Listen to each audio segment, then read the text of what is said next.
Ok, irmãos, nós chegamos à nossa mensagem final dessa conferência e eu entendo, a partir dos irmãos, que no final nós vamos ter uma comunhão especial. Então eu vou ser breve, mas não se preocupem, nós temos tempo suficiente para liberar o encargo. O encargo principal nessa última mensagem é para falar como que podemos cooperar com o Senhor nesta época, nesse tempo. Na comunhão anterior que tivemos, nós mencionamos que estamos vivendo numa época extraordinária. Isso não é novo, todo mundo já está sabendo. As coisas não estão como de costume. Nós experimentamos isso uma vez a cada século, esse tipo de pandemia. Em toda a minha vida, eu nunca experimentei isso. Eu nunca tive um tempo quando não podíamos viajar e dificilmente saímos de casa. Isso é extraordinário. E nós temos visto que a situação do mundo é um indicador do mover do Senhor. É algo extraordinário está ocorrendo na situação do mundo, o que significa, o que é que Deus deseja fazer algo extraordinário na economia. Nós temos que entender isso. Então, com esse entendimento, nós temos que buscar o Senhor. O que é isso? Nós temos que inquirir dele: Senhor, o que é isso? O que é que o Senhor gostaria de fazer em tal situação no mundo? O que o Senhor quer fazer? O que o Senhor quer fazer? Uma vez que descobramos qual que é a vontade de Deus nessa situação, então precisamos cooperar com Ele por meio da nossa oração. Sabe, um princípio básico da oração é o encargo principal desse esboço,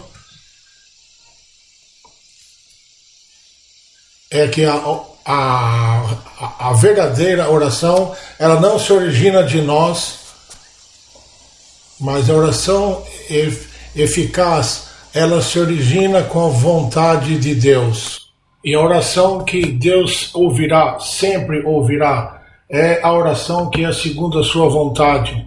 A razão pela qual muitas das nossas orações não são respondidas é porque muitas das nossas orações não se originam na vontade de Deus. Sinto muito em dizer isso, mas apenas é um fato.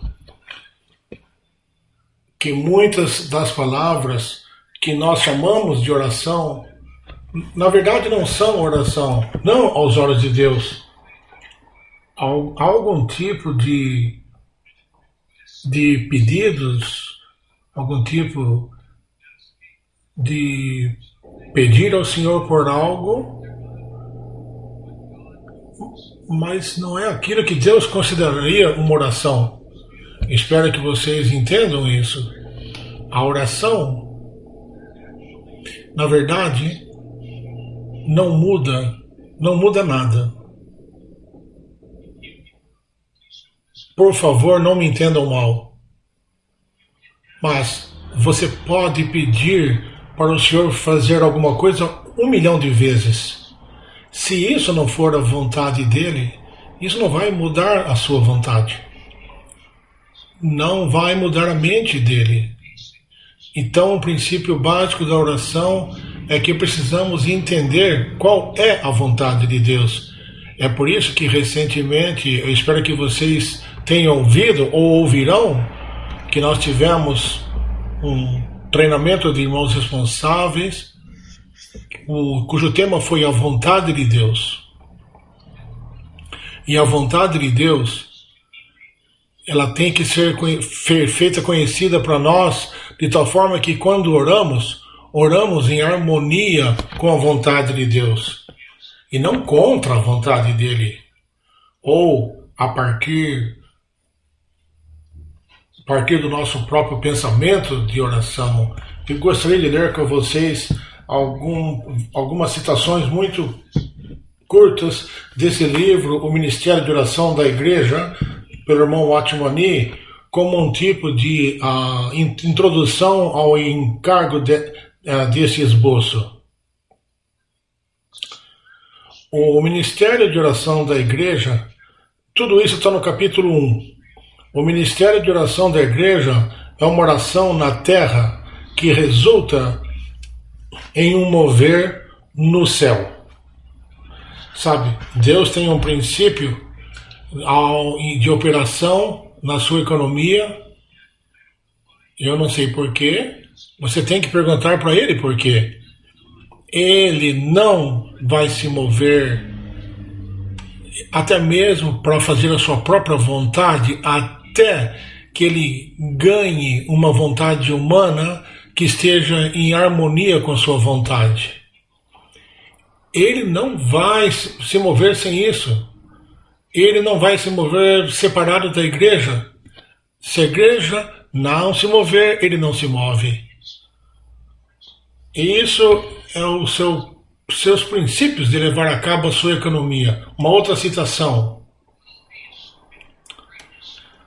A maior e mais elevada obra da igreja é ser a porta de saída da vontade de Deus. A vontade de Deus precisa de uma porta de saída. Esse é o ministério de oração da igreja. Agora, isso é importante. A igreja, ela tem de aprender a fazer orações grandiosas e pedir grandes coisas. A oração da igreja normalmente é muito pequena. Ela ora apenas por problemas comuns. Isso não basta. A igreja precisa ter orações grandiosas e fazer grandes pedidos. Bem? O que significa isso? Significa que há diferentes tipos de oração e categorias de oração.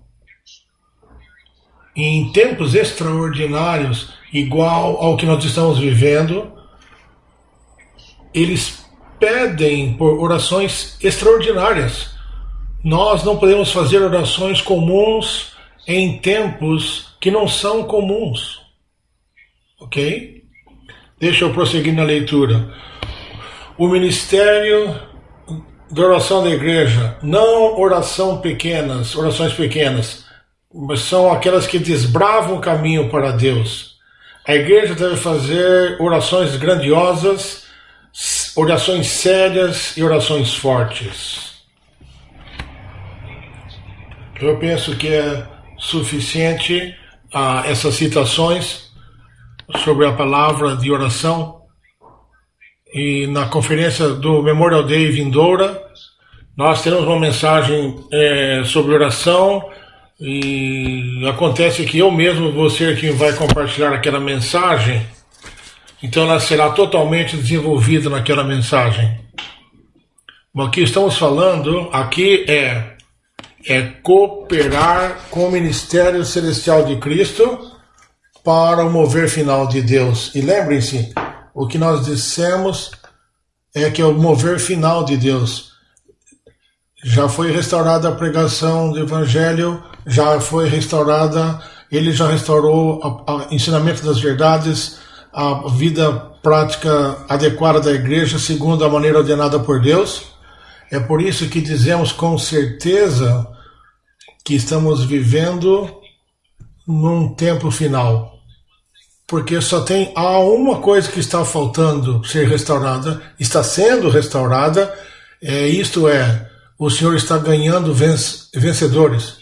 Ele está ganhando um grupo de pessoas que conhecem Cristo como a sua vida e vivem em Cristo e vivem na realidade do corpo de Cristo nesta era.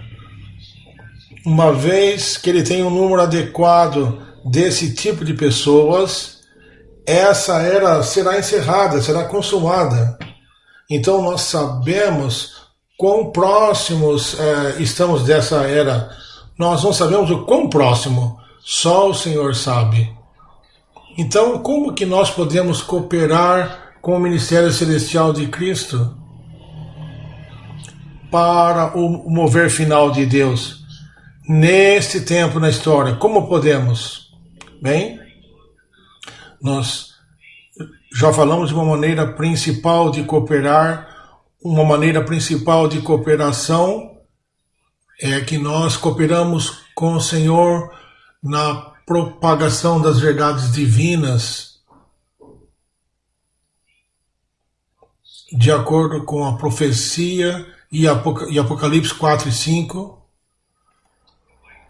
O cavalo branco está correndo junto com a guerra, fome e morte. Estamos propagando as verdades divinas, as verdades mais elevadas, a verdade da economia neotestamentária de Deus, e também com a vida da igreja, a prática adequada da igreja em todas as continentes dessa terra. Isso está acontecendo. Está acontecendo de maneira maravilhosa. Eu tenho sido abençoado pelo Senhor de ser capaz de visitar mais de 70 países para observar isso, para participar nisso, e é um fato. Lugares que eu me lembro, estamos falando sobre a tecnologia espiritual, os avanços na restauração do Senhor. Eu me lembro muito bem, nos anos 70, o irmão Lee disse para nós, um dia a restauração do Senhor irá para a Rússia. Agora, para você, hoje isso não tem muito significado, mas lá na década de 70, você diria, isso não vai acontecer na minha época. Quando ele disse aquilo, ele estava falando uma impossibilidade que nós não iríamos ver, mas aconteceu. Aconteceu de uma maneira espetacular. Hoje, no mundo de fala russa, nós temos mais de 200 igrejas. Isso é fantástico. Em tal ambiente, eu me lembro que ele dizer, um dia a restauração do Senhor irá para a Birmânia. Eu pensei, ok, Molly, a sua fé é maior que a minha. Eu digo isso porque recentemente, pela misericórdia do Senhor, na verdade, no último novembro, eu fui para visitar os santos em Myanmar. Myanmar é o nome atual da Birmânia, daquele país. Quando os ingleses colonizaram aquele país, chamaram de Birmânia. O nome hoje é Myanmar. Eu fui capaz de visitar e eu fiquei impressionado. Eu tenho que dizer a vocês, santos, vocês sabiam disso?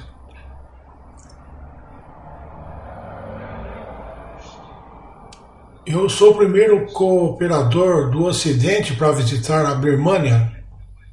Eu não tinha nenhuma ideia. Eu também não imagino que os irmãos tivessem ideia.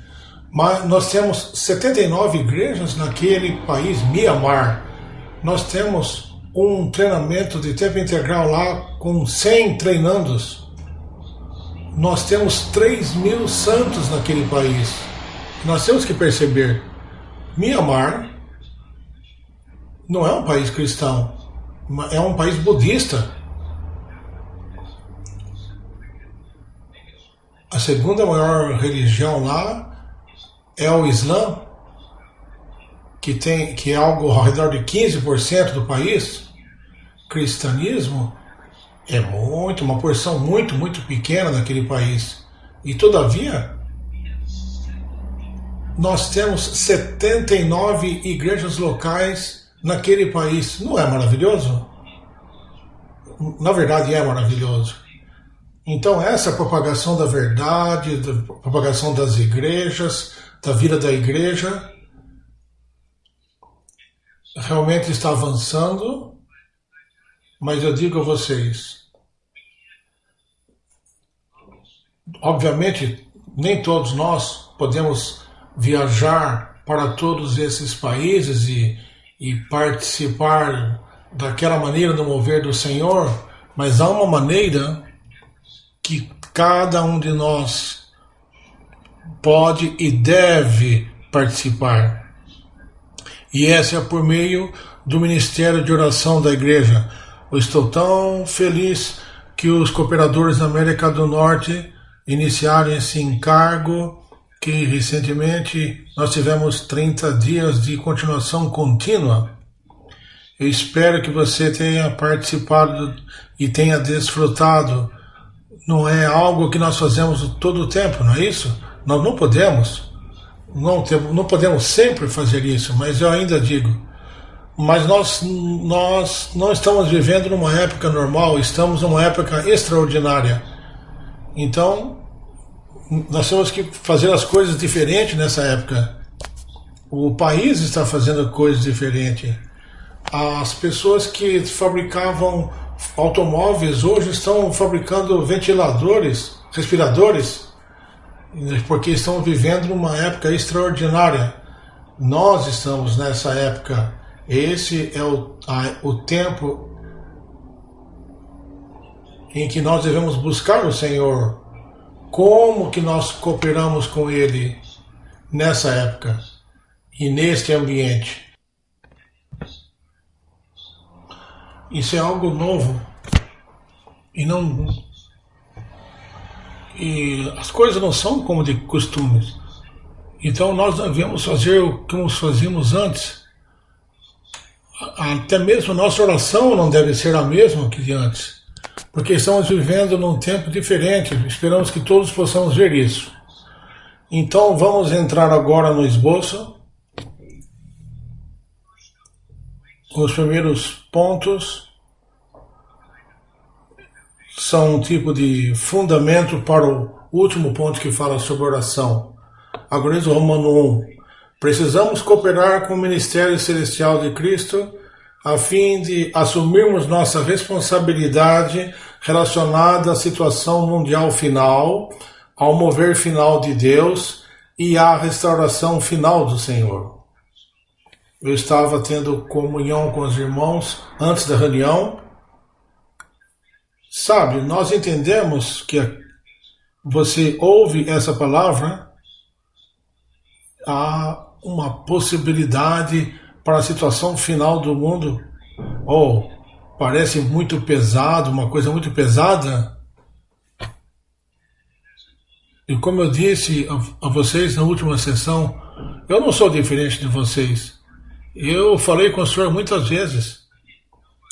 Senhor, eu não sabia que eu estava sendo envolvido nisso. Na verdade, eu não assinei nada por isso. Bem, é muito parecido com ser pai. Você sabe, quando você tem filho, você não tem a menor ideia de onde você está entrando. E eu já estou no final disso. Os meus filhos já são adultos, são casados, você sabe, têm a própria vida deles. Mas quando você entra na paternidade, você não tem qualquer ideia onde você está entrando. E a vida cristã é também assim. Nós temos que entender, nós não somos aqueles que estão orquestrando esse cenário, nós não somos aqueles que estão no trono, nós não somos o soberano, nós somos as pequenas partes nesse grande empreendimento de Deus no universo.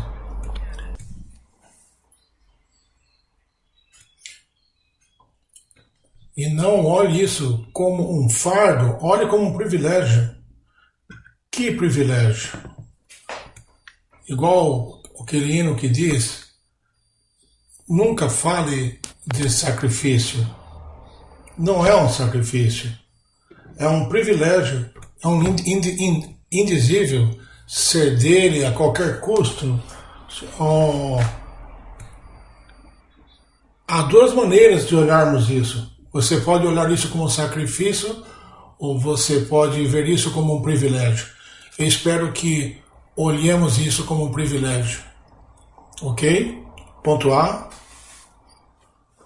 A nossa responsabilidade final é sermos saturados e permeados com Cristo para a igreja, como o corpo de Cristo, o novo homem. Essa é a nossa responsabilidade, esse é o nosso destino. Isso vai acontecer. Isso vai acontecer. Mesmo que você diga ao Senhor hoje, Senhor, eu não quero ser saturado e nem permeado com Cristo. Eu não quero que isso aconteça. Ele vai dizer para você, é muito tarde, tarde demais. O momento que você foi regenerado,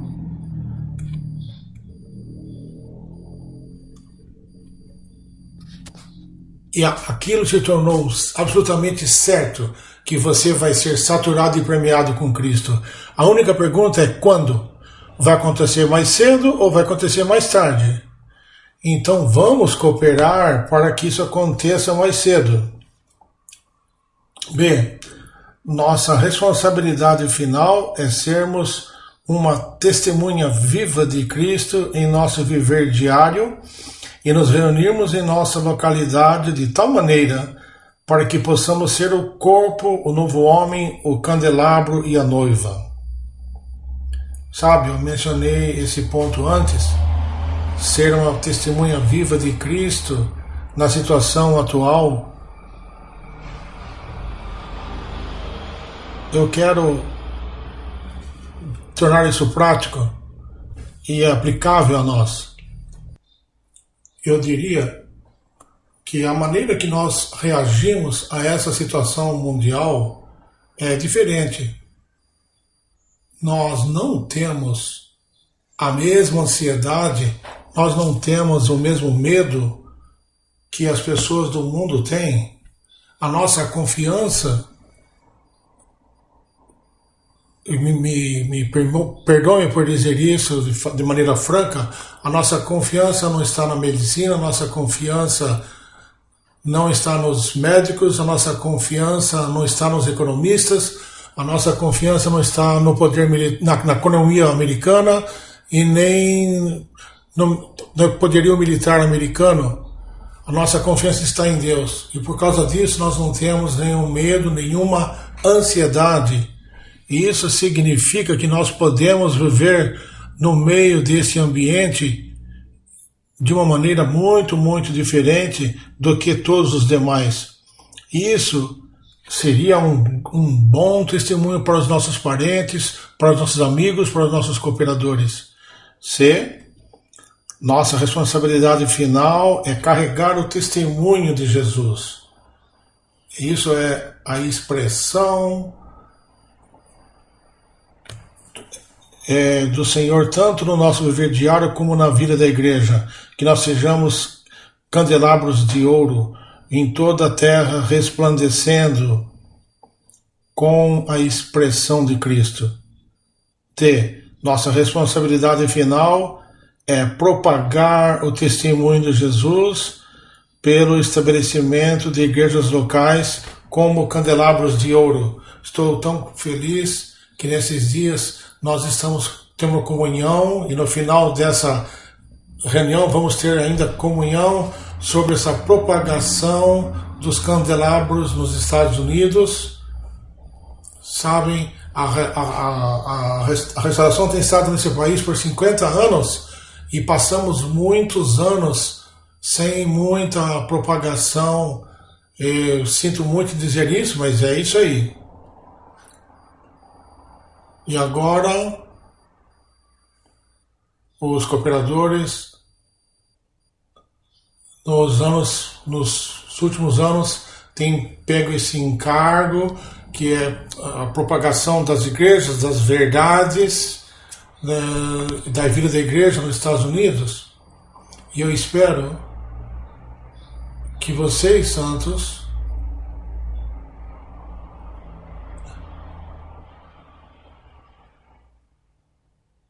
na sua vida de trabalho e que vocês estejam dispostos a pagar o preço para pela propagação, sabe? Eu já migrei várias vezes na minha vida da igreja.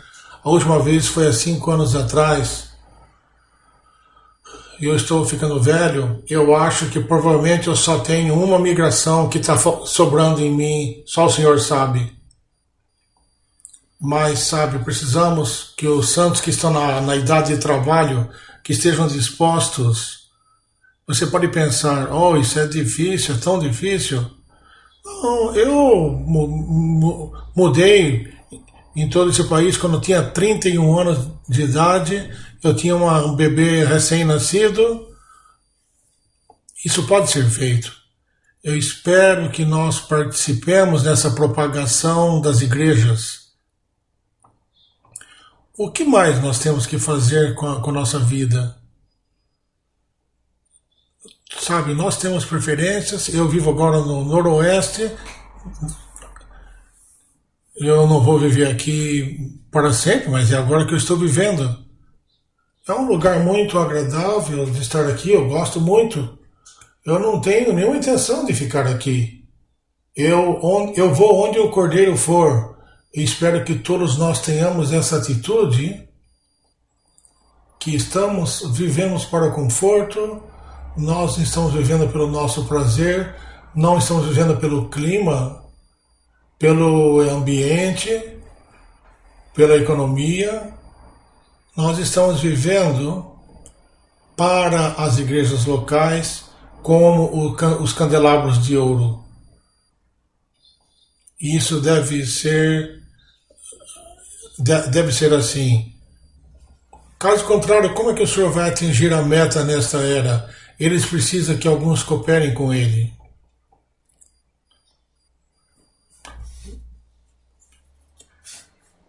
Agora de Romano 2.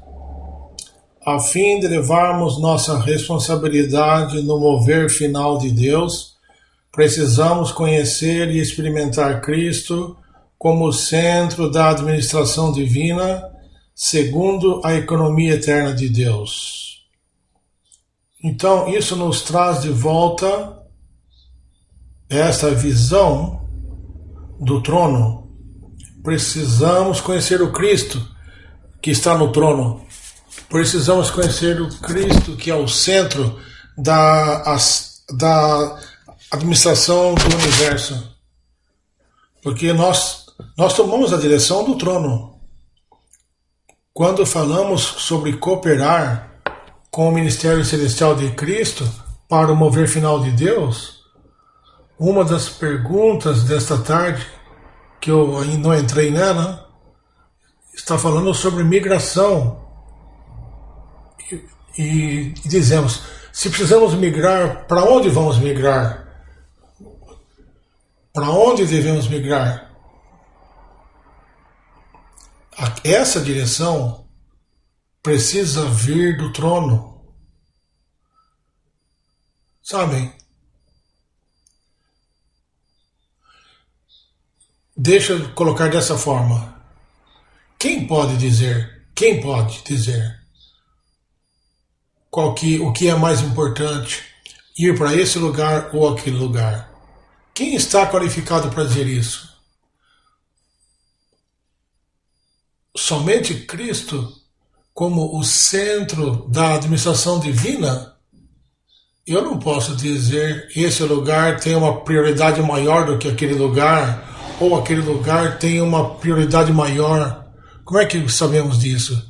Somente Cristo, como o centro da administração de Deus, ele entende o quadro todo.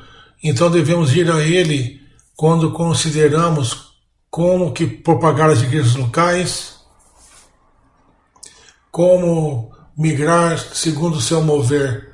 Então nós temos uma direção, graças ao Senhor, nós temos uma direção dos cooperadores aqui na América do Norte, nós temos uma direção.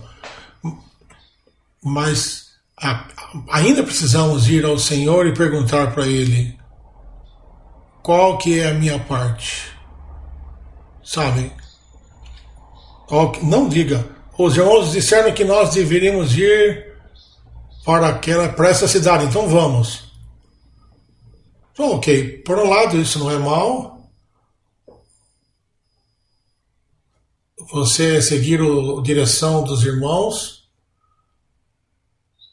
mais santos. Isso é algo exterior, mas nós precisamos seguir a direção do trono. Precisamos seguir Cristo como centro da administração divina. O A diz, a Romano 2a, Cristo foi entronizado em sua ascensão para executar a administração de Deus, sua operação governamental. Isso é um mistério absoluto para as pessoas do mundo, mas está lá. No livro de Apocalipse, assim que Cristo ascendeu na sua ascensão pública, eu penso que vocês sabem que Cristo teve duas ascensões. Ele teve uma ascensão secreta e também teve uma ascensão aberta, pública. Aquela ascensão pública foi aquela com os discípulos, quando ele ascendeu do topo do cume do Monte das Oliveiras. E sem o livro de Apocalipse, nós não teríamos nenhuma ideia o que aconteceu a seguir, mas Apocalipse 4 e 5 nos dizem exatamente o que aconteceu. Você pode imaginar? Ao ler Apocalipse 4 e 5, você pode entender o que aconteceu imediatamente após a ascensão de Cristo. O que aconteceu após Cristo ascender é que ele foi para o trono de Deus e ele foi entronizado com Deus. Esse é o trono de Deus e do Cordeiro. Assim como na Nova Jerusalém, não é somente o trono de Deus, é o trono de Deus e do Cordeiro. Eles estão entronizados juntos para executar a administração de Deus. B. Cristo, como a corporificação de Deus, é hoje o administrador do universo. Toda autoridade no céu e na terra foi dada a Ele. Toda autoridade. Aleluia! Toda autoridade no céu e na terra foi dada para Ele. Eu sou tão contente, ninguém mais está qualificado. Sabe, quando Cristo ascendeu para o trono, lá diz em Apocalipse 4,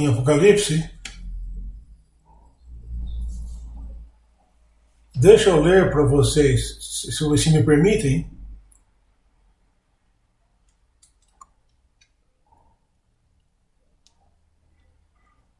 Em Apocalipse 4,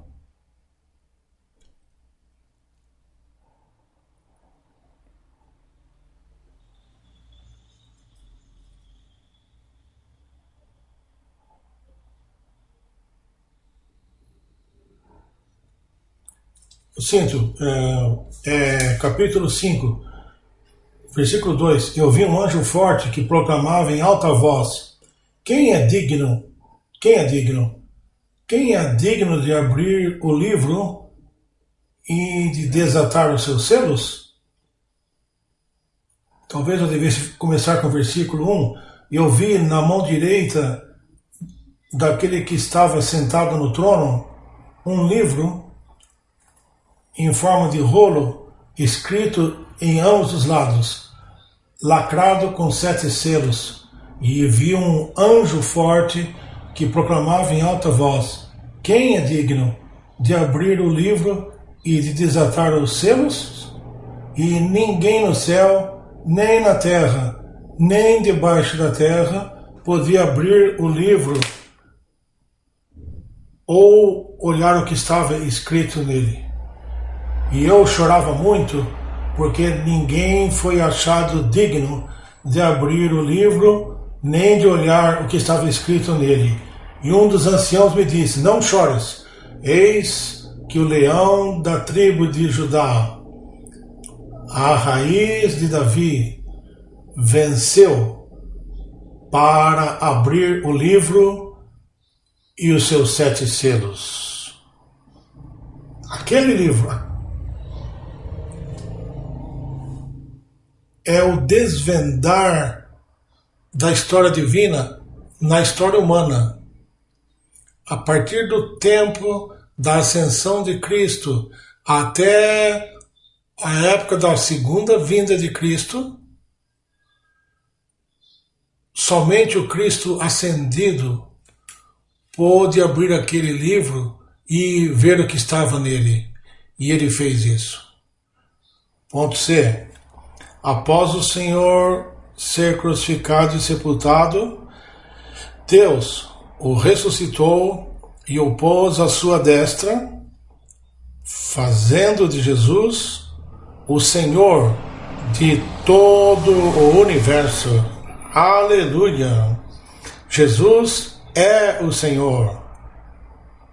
Um homem é o Senhor, um homem Deus. Jesus Cristo é o Senhor, Senhor de todo o universo, um homem que está no trono, um homem deificado está no trono. Ele é o Senhor. Ele é o centro da administração de Deus.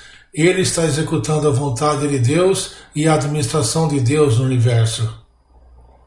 Ponto D. Segundo o livro de Apocalipse, o trono no qual Cristo ascendido está sentado é o trono da administração divina. Na verdade, esse é o tema do livro de Apocalipse. Cristo como centro da administração divina de Deus, o cordeiro que não é apenas o cordeiro, ele é também o leão, o leão da tribo de Judá, o Redentor, aquele morto na cruz por nossos pecados, está agora no trono, fazendo o quê? Levando a cabo a administração de Deus sobre todo o universo. E na administração de Deus, significado pelos 7 selos do livro, nas mãos daquele sentado no trono. Então, aqueles 7 selos, os primeiros 4, como mencionamos, são tipificados pelos 4 cavalos, significando a guerra, a fome, a morte e o Evangelho. E eles prosseguem até o final da era, nas calamidades naturais, calamidades supernaturais e o julgamento de Deus sobre a Babilônia, tanto a material como a Babilônia espiritual, a religiosa, levando-nos até ao final da era, até a segunda vinda de Cristo. Este é o conteúdo daquele rolo, daquele livro. Esse é o conteúdo dos 7 seres daquele livro. E quem é aquele que abriu isso? É o Cordeiro Leão, Leão Cordeiro. Ele é o centro da administração de Deus. Ele está por trás do cenário. Como eu disse numa mensagem anterior, aparentemente, aos olhos do mundo e até aos olhos de alguns crentes, aparentemente ele não está fazendo nada. Uma pandemia mundial está ocorrendo, as pessoas estão morrendo, dezenas de milhares. Onde está ele? Ele está oculto. Ele está muito, muito ativo, mas está oculto. Ele não vai se mostrar nesta era. Não nesta era. Haverá um tempo, e será no final desta era, que ele será visto por todos, pelos judeus, até por aquelas tribos que o traspassaram, serão vistos por ele. Ele será visto por toda a terra e virá de uma maneira aberta, mas não agora. Agora ele está operando de uma maneira oculta, mas não sejam enganados. Ele está operando de uma maneira oculta, mas ele está operando. Ele está no trono. Ele é muito, muito ativo, exatamente nesse momento. O que ele está fazendo bem, sabem? Uma das coisas que você pode ler em Apocalipse 8, uma das coisas principais que ele está fazendo é que ele é aquele que carrega as orações dos santos, significado pelas taças de ouro, que ele se acrescenta a si mesmo como incenso para as orações dos santos e leva essas orações para o trono de Deus. E Deus responde aquelas orações porque o próprio Cristo foi acrescentado àquelas orações como conteúdo. Então ele é o sumo sacerdote, ele está intercedendo, ele mesmo está intercedendo e ele está nos conduzindo para ecoar a sua intercessão, para cooperar com a sua intercessão. É isso que é revelado no Romanos capítulo 8. Romanos capítulo 8 diz, versículo 26 e 27 diz: nós não sabemos como orar. Não sabemos como orar. Isso é verdade.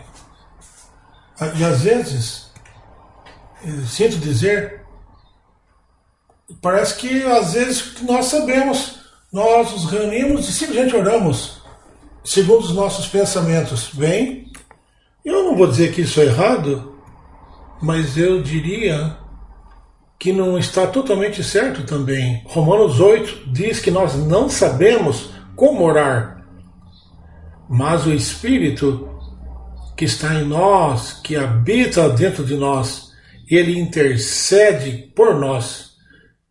Ele intercede no nosso lugar, ele intercede ao invés de nós, porque ele sabe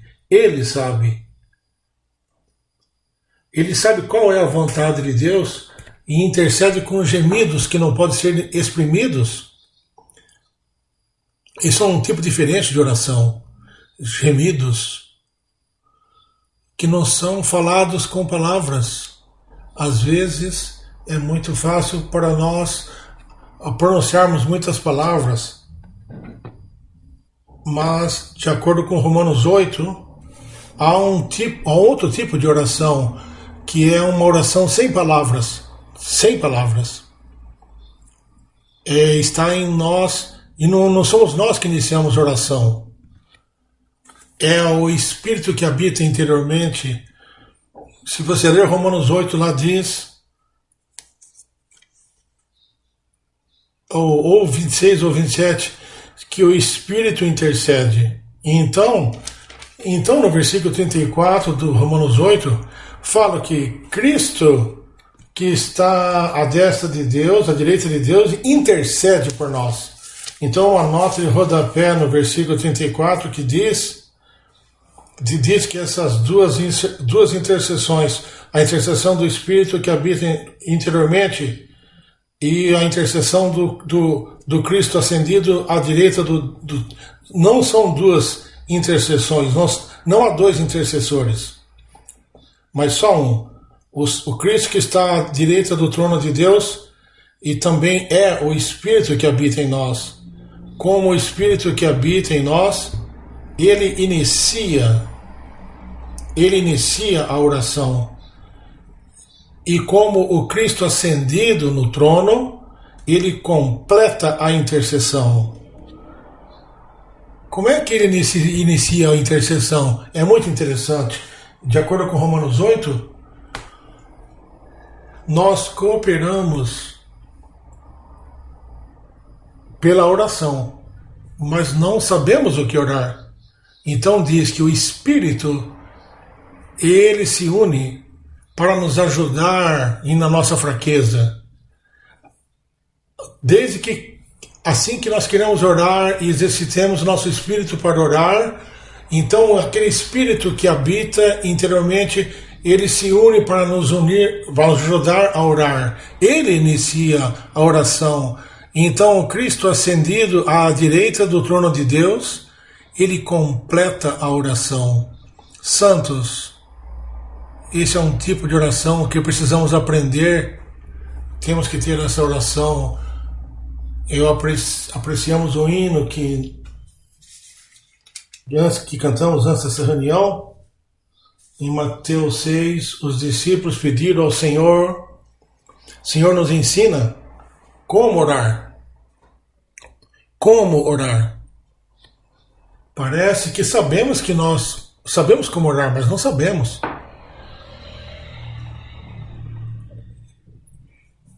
Uma outra cotação, uma citação que eu não li para vocês, do Ministério de Oração da Igreja, o irmão Muni diz: muitas das orações que são feitas nas orações, das reuniões de oração da igreja, não têm significado. Não é sóbrio isso? Nós precisamos evitar as orações que não são orações. Então, algumas daquelas que chamamos de oração não são oração, não aos olhos de Deus. Deixa eu inferir aqui alguma coisa que chamamos também de profecia, não é profecia. Nós temos muito a falar nas reuniões de profetizar. Alguns são profetizar, outros não. Nós temos muitas orações nas igrejas, nas reuniões da igreja, mas algumas são reais, outras não. Precisamos buscar diante do Senhor, nesses dias, nos ensine como orar. Eu penso que é uma oração muito boa. Nós oramos muitas vezes. Ou devemos orar todas as vezes que nos reunimos. O ministério de oração da igreja não é individual, é uma oração coletiva. Nós precisamos ter um grupo vital para levar a cabo esse tipo de oração. Devemos pedir ao Senhor: Senhor, nos ensine como orar, nos ensine como cooperar contigo nessa época extraordinária. Nos ensine a orar orações que o Senhor precisa nesta época. Eu penso que esse tipo de oração será muito agradável ao Senhor. Ok? Deixe eu prosseguir a leitura. Ponto D. Segundo o livro de Apocalipse, o trono no qual o Cristo ascendido está sentado é o trono da administração divina. Eu já li isso, desculpe. E agora, deixa eu ir debaixo de 2A. Como aquele entronizado, como administrador celestial no governo universal de Deus, Cristo é o soberano dos reis da terra. Aleluia! As questões das nações estão sob seu governo. Isso são boas novas. Nós temos a melhor liderança no universo, porque não estamos dependendo de nenhum governo humano. Nós dependemos no trono do soberano dos reis da terra. B. Na administração governamental de Deus, Cristo é o líder e o Salvador. E aquele que tem a chave de Davi. Sabe, Atos 5:31 fala sobre Cristo como o líder e o Salvador. Aquela palavra líder é uma palavra muito peculiar na língua grega. É a palavra archegos. É muito difícil de traduzir. É a fonte, é a origem, como é o primeiro que se move. Primeiro ele é o líder, para que ele possa ser o Salvador. Isso significa que ele arranja toda a situação no mundo, e ouçam, ele arranja toda a situação na sua vida para que ele possa ser o Salvador. Ele arranjou em que família você nasceria, ele arranjou a época em que você nasceria, ele arranjou onde você nasceria, ele arranjou toda a sua vida de tal forma que num determinado tempo, ponto no tempo, ele se tornaria o Salvador. Não é maravilhoso? E então, primeiro ele foi o líder, então ele é o Salvador, então ele é aquele que tem a chave de Davi. E a chave de Davi é a chave que abre, que destrava todas as riquezas de Cristo. Então, depois deles nos conduzir, eles nos salva, depois de nos salvar, ele abre os tesouros das riquezas de Deus, das riquezas insondáveis de Cristo para nós, para o nosso deleite, para o nosso desfrute, e por desfrutar as suas riquezas, nós nos tornamos a sua plenitude. É isso que ele quer fazer nesta era. Isso que ele quer fazer em muitos outros santos. Por isso nós temos que orar nesses dias. Ok? Assim chegamos à questão da oração em Romanos 3. Precisamos cooperar e corresponder com o ministério celestial de Cristo, orando para a vontade de Deus ser executada na terra, conforme o mover de Deus e a restauração final do Senhor. Eu quero repetir o pré-requisito para a oração. Há um pré-requisito.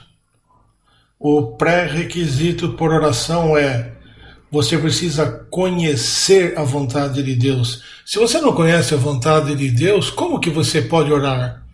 Você ora a partir do seu pensamento, do seu sentimento, da sua ponto de vista, das suas opiniões. Isso não é oração. A oração deve originar com a vontade de Deus. Então, em Mateus 6, após os discípulos terem pedido para o Senhor para ensiná-los a orar, ele disse: orem desta maneira, Pai, teu nome seja santificado. Venha o teu reino, e a tua vontade seja feita na terra, como ela é feita no céu. Ele não disse: orem com estas palavras. As pessoas são sempre orando, repetindo essa assim chamada oração do Senhor. Na verdade, não é a oração do Senhor. É a oração dos discípulos. Ele não disse ore com essas palavras, ele disse ore desta maneira. Ele deu um modelo, um padrão de oração. E esse padrão inclui: a tua vontade seja feita na terra como ela é feita no céu. E eu penso que nós devemos orar muito nesses dias. Senhor, o que o Senhor quer executar nesses dias, nesse tempo? Nesse tempo muito especial na história humana, o que o Senhor quer executar? Em princípio, nós sabemos algumas coisas, certo? Em princípio, sabemos. Eu quero voltar para os 7 selos. Em princípio, nós sabemos. Ele quer que o homem seja salvo, ele quer que o evangelho corra, é claro que ele quer. E ele está usando essa pandemia para fazer com que as pessoas se abram de uma maneira que elas nunca se abriram antes. Isso está certo. Número 2, ele quer não apenas que o evangelho, mas a verdade, o evangelho no sentido mais amplo, as verdades sobre a economia do Novo Testamento sejam propagadas em toda a terra, sem dúvida sobre isso. Ele quer fazer isso, essa é a sua vontade. Número 3, ele quer que a vida da igreja genuína e a prática da vida da igreja, de acordo com a sua maneira ordenada, seja propagada na terra, sem dúvida. É tudo isso? É tudo isso? Não, não é tudo. Há uma questão final que ele quer. O que é? Ele quer levantar os vencedores que vão consumar esta era. Não tenha medo de orar aquela oração. Não seja subjetivo, não diga, eu não sei se eu sou um vencedor ou não, eu não sei se eu posso ser um vencedor. Esquece a respeito de você. Estamos falando sobre a necessidade de Deus. Deus precisa de vencedores. Deus precisa de um instrumento dispensacional. Se você espera ser um vencedor, se você espera uma parte desse instrumento dispensacional, ore por isso. Essa é a necessidade de Deus, não é a sua necessidade, é a necessidade dele. Eu não tenho nenhuma dúvida que é isso que o Cristo ascendido está orando nesta época. Não está orando apenas para as pessoas serem resgatadas da perdição. Ele tem um coração para isso, ele ama todos os homens, ele tem um coração que todos sejam salvos da perdição. Mas eu não tenho nenhuma dúvida que a oração que o Senhor está focado nesse momento é a oração do reino, é a oração da consumação da era, é a oração para os vencedores serem levantados como um instrumento dispensacional.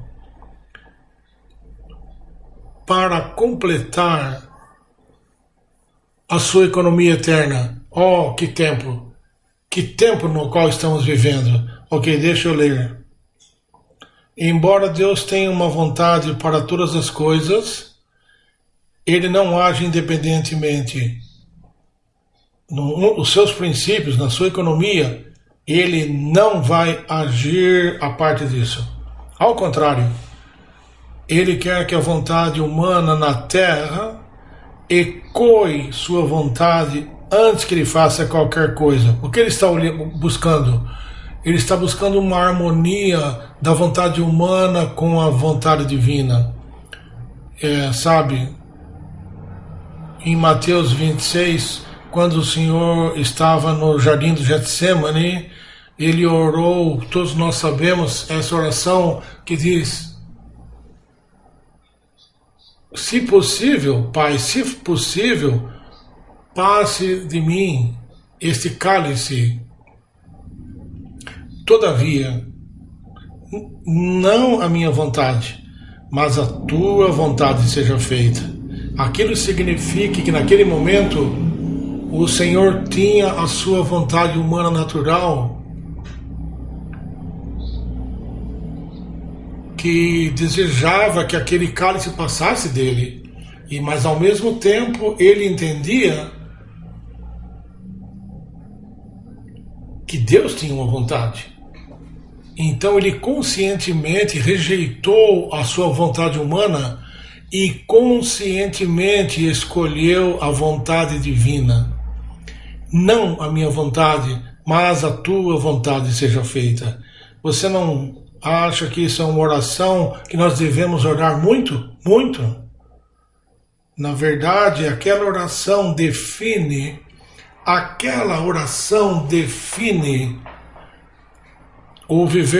todo o viver humano do Senhor Jesus, aquele viver completo daquele homem-Deus por 33 anos e meio, foi uma vida de rejeitar a sua vontade humana natural e de escolher a vontade divina.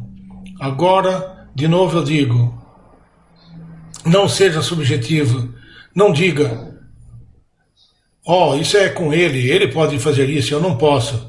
Não. Aquela pessoa que fez aquilo, vive em você. aquele que viveu toda a sua vida conscientemente rejeitando a sua própria vontade e conscientemente aceitando a vontade do Pai, ele vive em nós, como o Espírito que dá vida em nosso espírito. Ele quer repetir aquele viver do homem-Deus em você e em mim. Ok? Eu termino aqui lendo o ponto B. A intenção de Deus é realizar a sua vontade por meio da oração dos crentes em união com Ele. Orações eficazes para que a vontade de Deus seja feita na terra são a expressão do desejo e intenção de Deus. E são o resultado do nosso permanecer no Senhor e de suas palavras permanecerem em nós. Então João 15:7 é um versículo crucial aqui. Se permanecerdes em mim e as minhas palavras permanecerem em vós, pedireis o que quiserdes e vos será feito. Isso aqui é um versículo muito mal entendido pelas pessoas. As pessoas se focam só no final desse versículo. Peço o que você quiser, ou o que quer que eu queira. Vamos ver. Ok, eu quero uma Lamborghini. Eu quero um carro de $300 mil. E a Bíblia diz, pede o que quiser e será feito. Simplesmente pede. Eu tenho que conseguir. Não. Não, há uma condição, na verdade tem duas condições. Então vamos ler cuidadosamente. Primeira condição, se permanecerdes em mim, essa é a primeira condição. E a segunda condição, minhas palavras permanecerem em vós. Se você cumprir esses dois requisitos, então peça o que você quiser. Você sabe por quê? Porque se você está permanecendo no Senhor e as suas palavras estão permanecendo em você, a sua vontade agora está em harmonia com a vontade divina. E uma vez que a sua vontade esteja em harmonia com a vontade divina, o que você desejar é o que Ele deseja. Então, o que você pedir, Senhor, é isso que eu quero, na verdade você está dizendo para Ele o que Ele quer fazer. Esse é o segredo desse tipo de oração. Ok? Eu vou parar aqui. Eu espero que isso nos ajude a entender como podemos cooperar com o Senhor nesse tempo no qual estamos vivendo, que possamos exercitar ainda mais enquanto estamos limitados as nossas atividades exteriores. Nós não podemos fazer muitas coisas exteriormente, não podemos viajar, não podemos fazer muitas coisas que normalmente fazemos. Quem sabe parte da intenção do Senhor nesse tempo é de nos ensinar como orar e elevar a nossa oração e nos treinar mais e mais. Como orar, não de uma maneira comum, mas de uma maneira que seja correspondente com o seu mover, a sua economia nesse tempo. Ok? Eu paro aqui, os irmãos vão nos falar o que vem a seguir.